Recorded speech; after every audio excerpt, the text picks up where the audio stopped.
This is ATL Day Ones, part of Locked On Sports Atlanta. And it starts now.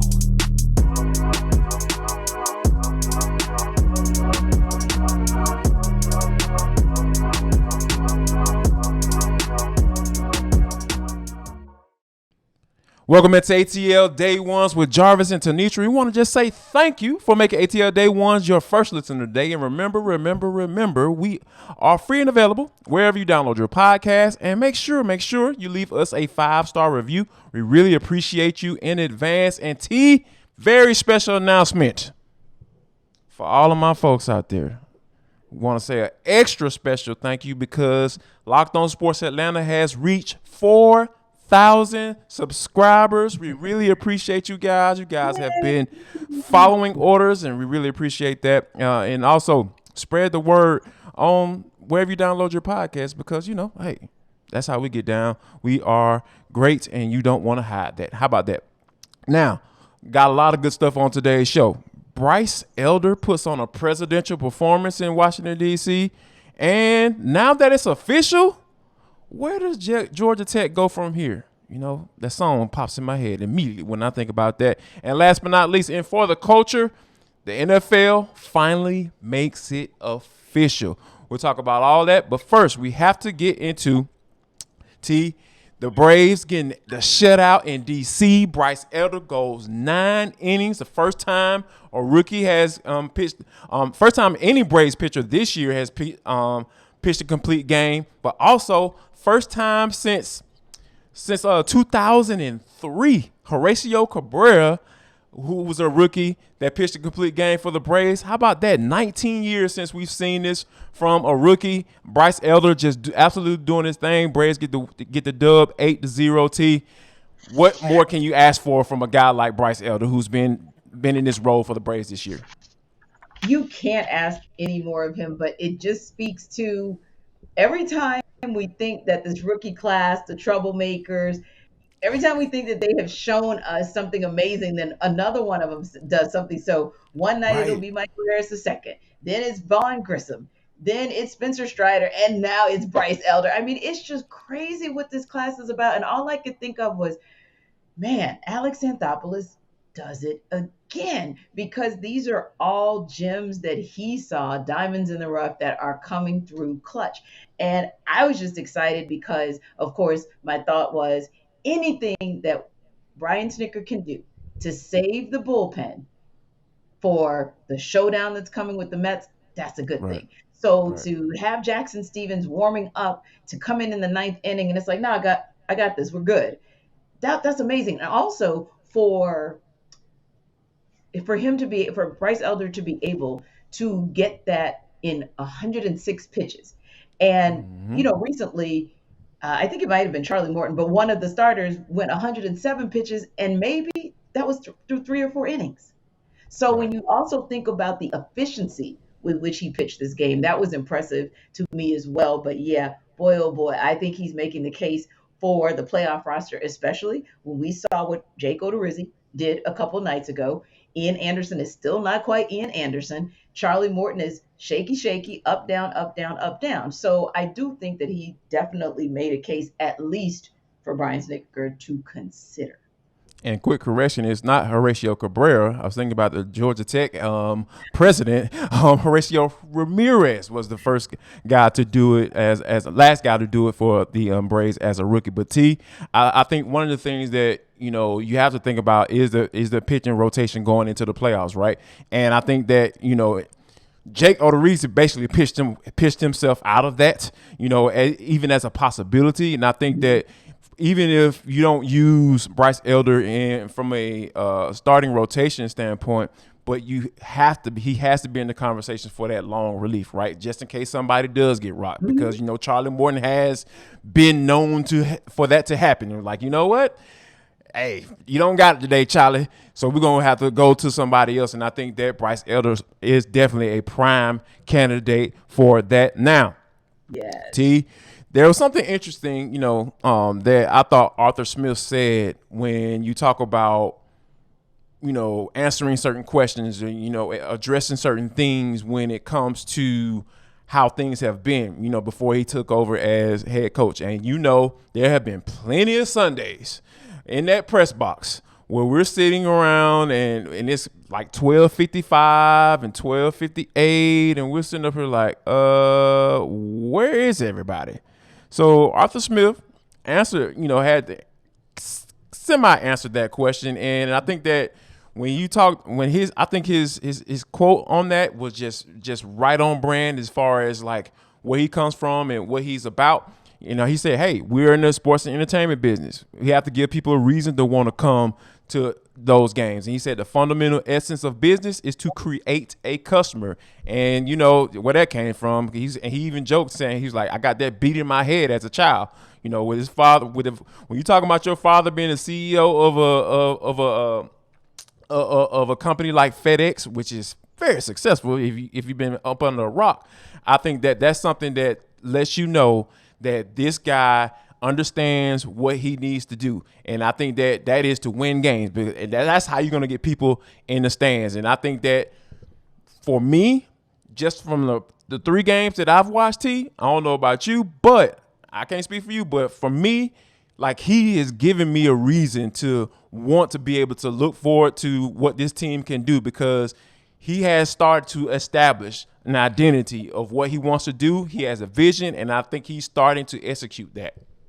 Well, I take a look back at the Braves, and that's a team that crossed the 3 million fan mark, 3 million people in attendance. And that was before the season, and that was with about 15 or so games left. And then you see everything that they're doing. Like yesterday, they take their trip to the White House and they're motivated and excited. It actually made me think like, wow, I wonder if the new players are getting this. Like, are they seeing this energy? Is that making them hungry to go back on another postseason run? Or the players who were there last year, are they saying to themselves, yeah, I want another chip?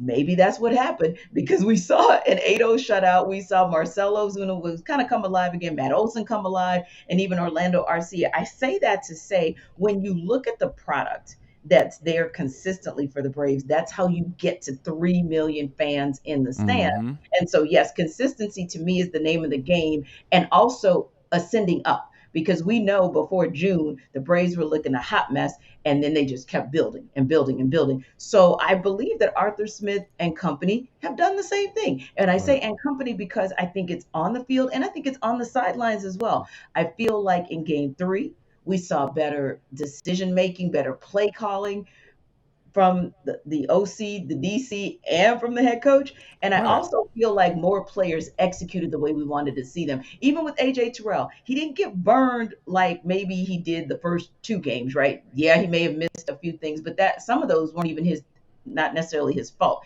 It may have just been, hey, the pass was just that darn good, and there was no way AJ was going to defend that. That's one example. Cordero Patterson is your biggest example of consistency, because you've now seen it across 3 games, and it's like, okay, CP from last year might be CP this year. And I think most importantly, you also have to understand the assignment of giving the people what they want. The people want KP.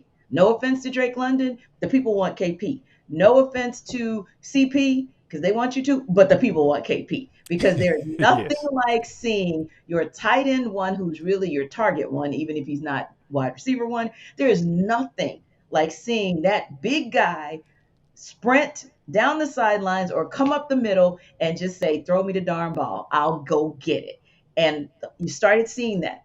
Now we've got 5 catches on 7 targets, 87 yards. Now, game plan for this week needs to be get KP in the end zone by any means necessary. And if you can show people that you're going to continue to do that kind of thing, I think that you're going to get to where you want to be in the Benz, even come Sunday. And now people, petty folks, all on Twitter this morning talking about, well, guess we're going. No, if Myles Garrett ain't coming, I guess we're going to the game. Right. Okay. And you know what? Like, I think that, the people that the reason that one of the reasons why I think that he'll have an opportunity to get in the end zone is because of how Drake London has taken advantage of those looks that he's been getting. Because, hey, everybody come into the season, it's Kyle Pitts or nobody. And nobody really respected Drake because they were like, oh, he couldn't separate, he's slow, he's just not that guy, and some people were wondering why the Falcons drafted him. Obviously, you see why. And I think that, for those reasons and paying attention to the run game, the Falcons having one of the top rushing teams in the NFL. Wait, did I say that? Wait, wow, that sounds interesting. So, Number 2 back in all of the NFL in yardage behind Nick Chubb. Now, when is the last time you said that? Exactly. So there are a lot of good things going on with this offense, and I think that people just have to practice patience because Arthur Smith is a really good play caller. Yes. Period. So, hey, it's going to work. So all you have to do is just be a little patient, and I think that Kyle Pitts will eventually get into the end zone. Now, something that you have to understand is that when you make changes, you have to know where you're going. And I think that we're gonna have a conversation about Georgia Tech and where they are going next. But first, before we do that, we have to talk about betonline.net. Make sure you go there and check out what's going on with them, because I don't know about you, but I've been trying to rack my brain as to whether or not I should go over or under, because the number's at 49.5, and like you said, T, with Myles Garrett being out, the Falcons may have an opportunity to be able to get that ball off. Marcus Mariota can hit the open wide receiver or the tight end going down the middle of the field. He ain't been able to do that, not too much, but hey, working on it. And I think that if you're interested in that type of stuff, right, go to betonline.net, because you'll find all reviews and news of every league. Even Major League Baseball, as they're getting ready to go into the playoffs. You got the NBA, they're getting ready to start up. If you want to bet on some preseason games, I'm sure you'll be able to do that. And also, they even got the combat sports and esports, and even golf. That's just how they get down. They got everything you absolutely need. So what you need to do is go ahead to BetOnline today, and use your mobile device to learn more about the action happening today. Because guess what, y'all? BetOnline is where Welcome back to ATL Day Ones. I am Tenitra, that is Jarvis, and we are part of the Locked On Sports Network that you guys have brought to 4,000 subscribers. So we appreciate you for that. We appreciate that you keep on going to wherever you download your podcast and you download us and you give us 5-star reviews. So thank you for all of it. None of it goes unnoticed. And even if you watch us on Amazon Fire or Roku, drop us a note and let us know what your thoughts are on the show, because, hey, we look to bring you guys the heat each and every day. And speaking of heat and being on the hot seat finally just went up in flames at Georgia Tech yesterday. In fact, 2 hot seats went up in flames yesterday. One, of course, was for head coach Geoff Collins, the other for athletic director Todd Stansbury. So they, of course, are no longer with the organization. And obviously, Geoff Collins, with the record we saw, 3 wins, 3 out of the last of his 4 seasons, 3 out of the last 4 seasons. And then you think about a blowout loss, literally a shutout a couple of weeks ago. All of those things played factors in his departure. And of course, Stansbury, and we'll talk about 2 factors in his departure. But the first factor, the main factor being that at the end of the day, whether we think Georgia Tech is a football team or a football school or not, what the donors think and what the fans expect, that's the bottom line. And they felt like Todd Stansbury, for the last 6 years, did some good things in getting, I think McCamish under his leadership was renovated, and it is amazing. And there were some other things. He brought in a lot of money, but what he didn't do is help to put a good product on the field. So Brent Key, of course, who was one of the coordinators, now takes over as interim head coach. But the real question is this: doesn't really seem like Tech is going to be in a hurry to hire a new head coach until they hire an AD. Probably want the new AD to get his own guy in, right? Understood. So, but it makes you think when you see all the quick trigger action around college football, how quickly is this fan base, these donors, and even President Angel Cabrera, how quickly do they want to see a turnaround? Or are they going to, as you've said in our last segment, practice some patience? You know what? I think the main thing is to get the right guy. And I think that if you get the right guy, then the patience will come. because, you know, just like I mentioned with Arthur Smith is a really good play caller. And I think he's going to eventually be a really good head coach. So there are determining factors to that, right? So if the guy comes in and he sparks the fan base, you know, he says all the right things and he wants to bring a different type of culture to Georgia Tech. And then he also, which Geoff Collins did, he did those first two things. But what he did not do was for it to transfer over to the field. And that's the problem. That's the issue. That's why Geoff Collins got fired. So I think that if they're able to get the right guy in there and he's able to do those three things that I just said, everything else will fall into place. Everybody, they'll be super patient because they know that they have the right guy in place. And I think that, you know, when you have the president of your school saying, you know, oh, hey, we want to be among the best in athletics, just like in everything we do. You know, from an academic standpoint, there's no question what Georgia Tech is. But when they say they want to have athletics in that same conversation, they want to be in that those things to be synonymous with each other. They said that's why they made the changes, T. Then they may have to start to think about making some changes with the admissions and adjusting those things a little bit. And I think that's going to be the key in order to be able to get the right guy in there. Like, hey, are y'all going to help me out? Y'all want me to help y'all out? Y'all need to help me out on that end too. So I think those are some of the things that are definitely going to help, you know, this fan base. Hey, you know, you got the right guy in, so practice patience. Yes. So what does the right guy look like to you? Is that a safe hire? Is it a gamble? Is it a splashy name? Because you go back to this. In other sports, they have had a lot of success, especially their women's sports.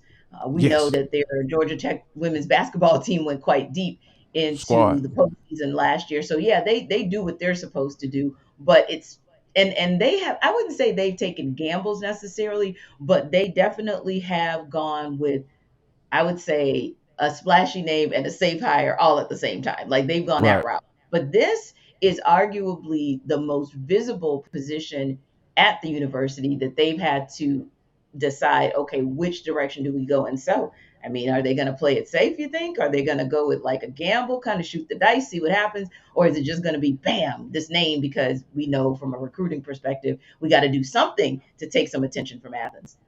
You know, I think like it can't be safe. Like if you approach it with that mindset, that then you get guys like Bill O'Brien and what's the suit and tie guy, Al Golden down in Miami. You know, those are the type of hires you get when you go approach it with that type of manner, right? Like you can easily say, oh yeah, let me go get Jeff Monken from Army. Yeah, you know, he can get things right.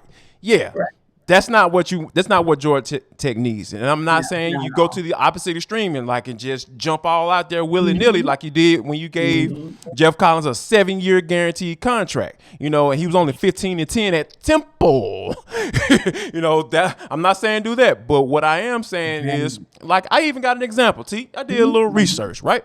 I got a guy that would be the perfect for Georgia Tech. Remember Thomas Brown? The running back, they played for University of Georgia. How about that? Georgia Bulldog getting the Yellow Jackets right. But I think he will be a great candidate. Here's why. Like, he's already interviewed for an NFL head coaching job, right? He's already been a candidate on that landscape. So that kind of gives you the kind of a picture, a deep dive into what he is as a coach on that level. Right. Now, like I had a conversation with one of the more respected high school coaches in the state of Georgia, in DeKalb County, where I'm from, where I played, and he vouches for Thomas Brown. I literally had this conversation this morning. He vouched for Thomas Brown because he said how good of a guy he is, and he moves men.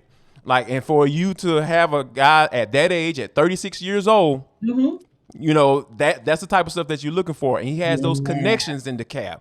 Knowing all those coaches, having guys vouch for you when it comes to when you're going out into these high schools trying to get guys to come to your school, that's what you're going to need in order to dip into this hotbed, right? Everybody's talking about, hey, the hotbed is Atlanta. But you got to have a guy that has relationships with all of these high school coaches in the city in order for it to even matter, right?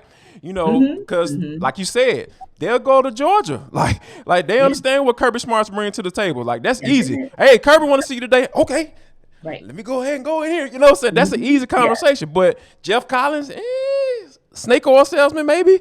You know, Yes. you don't want that to be said about your coach. So I think that, Right. you know, Yeah. Thomas Brown is the type of guy that I feel like that can, you know, be that guy to take Georgia Tech to where it wants to be.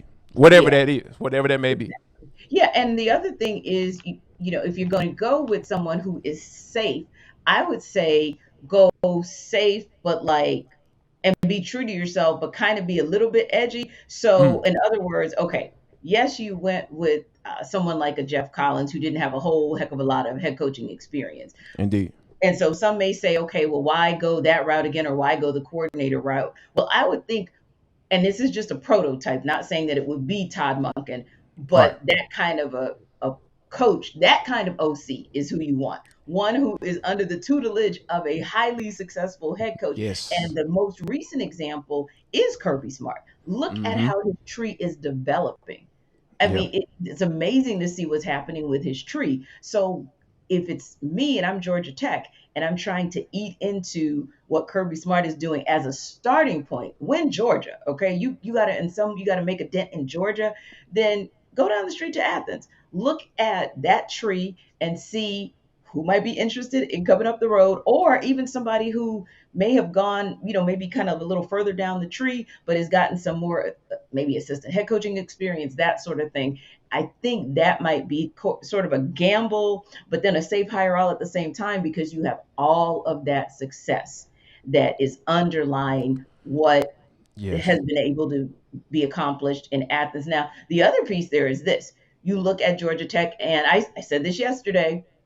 I said there were, to me, three possible hot seats. Geoff Collins, which his seat blew up in flames. Todd Stansbury, seat went up in smoke. But my question is, on the heels or the eve of the start of college basketball season in about a month and a half, what does this actually mean for Josh Pastner? Because Josh Pastner has gone on and off the hot seat almost since the day he got to Tech, and he asked us for 5 years. Well, we're here. You know what? And just to add one more quick thing before I get to Josh Passion, I think that Todd Monken would be that type of guy, right? And be able to steal him, so to speak, from UGA. I think Georgia Tech fans would absolutely love that. So I really like that Todd Monken selection. But when you talk about Josh Pastner, right, like he kind of came in with the hoopla a little bit, you know, he came in with the, hey, he's a great recruiter, and then you had the whole scandal thing, and you know he ended up coming out somewhat clean, but you Right. know he still has some Still dirt was a up under little his sticky. fingernails. You Yeah. know, you Yeah. associate yourself with fleas, with guys with fleas. You know you're gonna get fleas. So you know he still came out a little bit dirty. So I think that Georgia Tech understands that, and I think that you know has to be on notice as well, Yeah. because Yeah. when you talk about what program should be rocking and rolling, you know, I know if you ask a lot of people that's from this city and understands the history of Georgia Tech in this city, they would say the basketball team. That's Exactly. first thing to come to I would say mind. that. I'm not even close to it. Like, there's no reason why you shouldn't be good in basketball. Right. Sorry. Yeah. Like that to me. Yeah. I know that Tech fans are upset about football Right. because you want football to be number one. Any college in the South wants football to be number one. But in all honesty, yeah, I'm not a Tech fan. And what disappoints me is, well, what's up with the Jackets basketball? Like, what's up with that? I mean, don't get me Yep. wrong. What we saw Jose Alvarado do last year and what he Right. then did with the Pelicans this past season was amazing. But you Yes. don't just want to have one player to go that route, or you don't want to just win ACC because everybody else forfeited because we were right on the cusp of the pandemic, Man, and right. that's when Yeah. we were the conference. No, we want it to be take people back to the days of Dennis Scott or Stephon Marbury, Chris Bosh, Mark Price, John Sally. And I don't know if any of those guys really have a true deep interest in coaching, but I also know that sometimes if they dip their toe in the water and they have a real affinity for their alma mater, coupled with, and no offense to Geoff Collins, but coupled with more success, then at a high There level, you at go. the NBA Yep. level, then you might Mm-hmm. be able to snag some of those guys that this program has been known for over the decades. Now, speaking of a program that we hope you know about over the decades, it's Coffee AM, because we're hoping that we're the ones who tip you off to such an amazing product that decades from now you'll be telling people how great Coffee AM is, because we try to tell you every day about it. Jarvis, he definitely is one who drinks the coffee side. Yes, And Lord. I tell you, getting up as early as I have to get up now for work, in a minute I'm going to become a coffee drinker, but I still love my green tea. That is the thing for me. And I think it's cool that they have gift sets. So you don't have to be a coffee drinker. You don't even have to be a tea drinker. But if you know a coffee drinker or a tea drinker, it might be a great gift for you to share with them. So if you want to know more about a small batch roaster, the best one in the country, who goes all over the world to get the best coffee beans to make that coffee for you the same day or not long before or after you actually purchase it, go to their website, coffeeam.com/locked on. Will actually get you 15% off your first order. So again, that is coffeeam.com/locked on. Go get 15% off your first order. Final segment of ATL Day Ones with Jarvis and Tenitra. Want to just say thank you for rocking with us throughout the entire show. We appreciate you for downloading this wherever you get your podcast, because, hey, we really appreciate you spreading the word when you give us a 5-star review, because we don't hide greatness on this show, because that's just who we are. But this is For the Culture, and it's the intersection between sports, entertainment, and the culture, and sometimes whatever the hell we want to talk about, because that's just how we get down. Today is no different. The NFL has made it official. It is officially a flag football game. Now, it was a flag football game in pads before, but now it's officially a flag football game. They decided to rebrand it, and they're going to call it the Pro Bowl games, and feature, the top AFC, NFC players. And, of course, they're going to keep it right before the Super Bowl, and it's going to be held on February 5th at Allegiant Stadium. That's in Las Vegas. And it's going to be ABC and ESPN will broadcast the game. And, of course, you can't do anything nowadays without adding Peyton Manning's name to it, and his Omaha Productions will partner with the league and and ESPN on the revamped game. So of course Manning's gonna figure out a way to make this bad boy interesting. But based off your first instinct when you heard this, like, does this do anything for you as far as having you looking forward to the Pro Bowl games? Not at all. I mean, I was like, why don't you just scrap the whole thing? Right. Just scrap it. I mean, just name the people to the Pro Bowl, name the All-Pro team, and keep pushing, because it does not rise to the level of the MLB All-Star game. The MLB All-Star game crescendos, right? Right. Yeah. Sometimes the home run derby is the better game, but of course. But oftentimes it crescendos, and that home run derby gets you excited about the All-Star game, right? Right. And for basketball, now, yes, we know that most of the time you don't have to tune in until like that fourth quarter. The fourth quarter, the format as well, so that you win quarter by quarter, and there's money tied to it for the charities that the captains support, right? Right. So you're a little bit more engaged, and again, they have better build up. There's nothing building up to the Pro Bowl, because guess what? I don't care if it's flag football. I don't care if it's real football, or I don't care if you skip through the tulips. At the end of the day, the whole world is like, get out of my way. Where's the Super Bowl? Like why is it taking so long for the Super Bowl to get here? Exactly. Like, we still got a week left until the Super Bowl is played. We got another Sunday before this thing starts. Exactly. I mean, literally, you might do this. How many of us have done this? Channel surf. Okay, we stop at the Pro Bowl. Oh, okay. KP's in. Let me watch this particular possession since KP is in. Oh, that's a good drive with KP. KP's done. On. Brady's done. On. I'm done. Like, seriously, you literally tune in for your team's respective players, or if you have a favorite player, to see, when or if he gets in the game and, does a little something. And that's really it. I just think that that football has to figure it out. I do like that they brought it stateside. I do think that's going to at least help us feel like we have a little bit more access than when it was in Hawaii. But no, and look, Jarvis, I'll be honest, I'm not sure what the answer is game-wise. I just don't think flag football is it. If you're not playing real football, it's not interesting. Because I remember vividly some Pro Bowl moments. And specifically, it's probably one of my favorite safeties of all time. Rest in peace, Sean Taylor knocking a dog mess. I think the punter was Mormon. Last name was Mormon. I think he used to punt for the Redskins back in the day. He knocked the block off that punter, and I absolutely love it because he took off running. He was like, "Hey, you're fair game, sir," and I absolutely love. That's the only way Pro Bowl was interesting because you had different guys from different teams playing on the same team, and they were actually going out there and competing and playing real football. Like, you can't dress it up like a pig, and I know for a fact it's not a pig.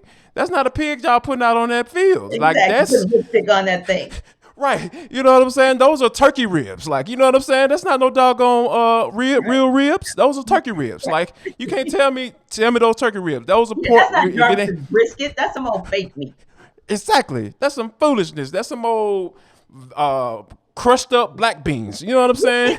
Shaped like a doggone meat. Like, come on. Anything you can say about it, Jarvis, I think is the right description because it is just not a good product. And, I was thinking one more thing. I know we're going to move on to another topic, but one more thing I was thinking of as well is I don't know how you incent players because I don't know that it's necessarily the money, but they also have to figure out how to keep the key players, the guys that got the most votes, the ones you're going to see on the NFL top 100 or top 50 or top 20 of the 100.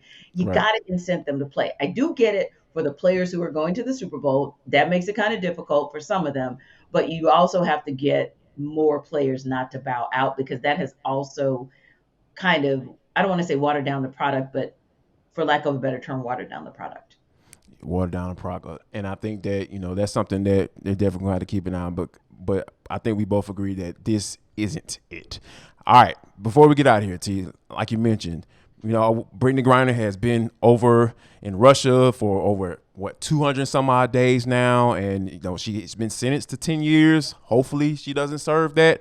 Right. And I thought it was pretty interesting when I came across this video clip of her former coach. Here's Kim Mulkey as to whether or not she has anything to say about what's going on with Brittney Griner.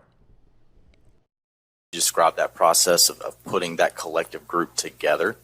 And then, too, I just wanted to get your thoughts on Brittney Griner's situation. And I don't think I've seen anything from you on that. And just can you and you won't. I'll answer the first one for you.